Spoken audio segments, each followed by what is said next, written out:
The past is actually insignificant when you're doing conflict management. All you need to care about is where they're trying to go.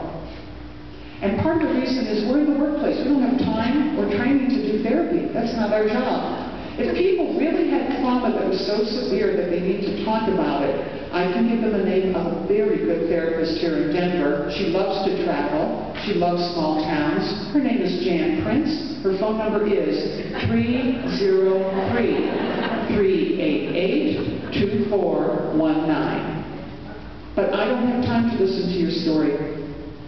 And I don't care. And you know why? Because I'll never hear the other person's story. I'll only hear your story, and even if the other person comes in, you're both going to lie, so, I mean, so what? You know, I rarely do due diligence anymore because everyone lies. I don't care. And they say, oh, you need to know something. No, I don't. Now, here's the thing. We're talking to a lot of rural people here. How many of you live knowing I get lost really easily, how many of you live someplace where if I came to visit, you'd have to give me written instructions in the map? Raise your hand. Okay, very good. Let me pick someone.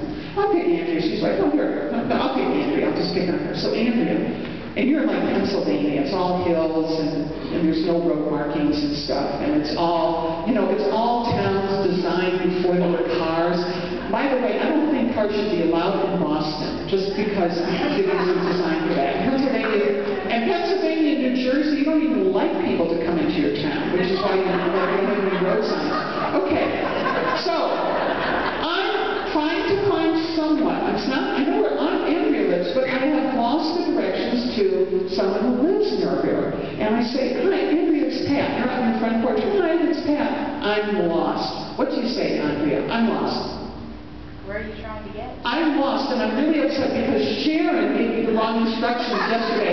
And let me tell you what Sharon's done to me for years, and I'm really upset with Sharon. I'm lost. It doesn't matter. Where are you going?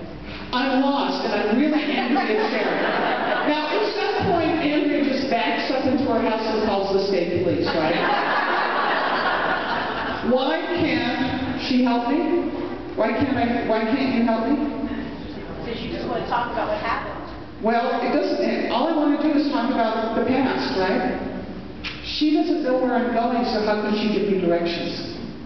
So the first and foremost thing I say to someone when they come to me with a problem, and when you're thinking about that problem person you wrote down, what I need to know is, what do you want?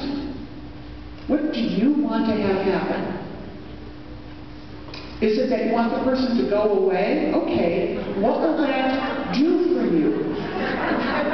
If the person is fired or gets lost or has some unfortunate accident that causes a very peaceful demise, whatever it is, and what will that do for you?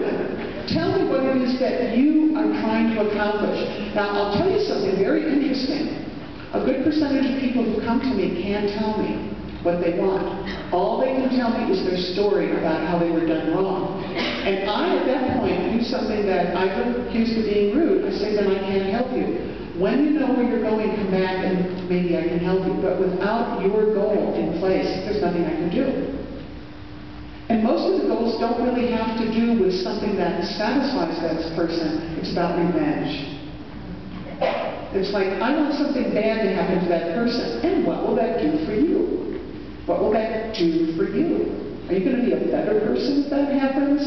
Whatever. So that becomes an interesting thing, but the thing that I find most interesting is that people who successfully answer that first question, when they finally figure out where they're going, they suddenly realize they don't need me anymore.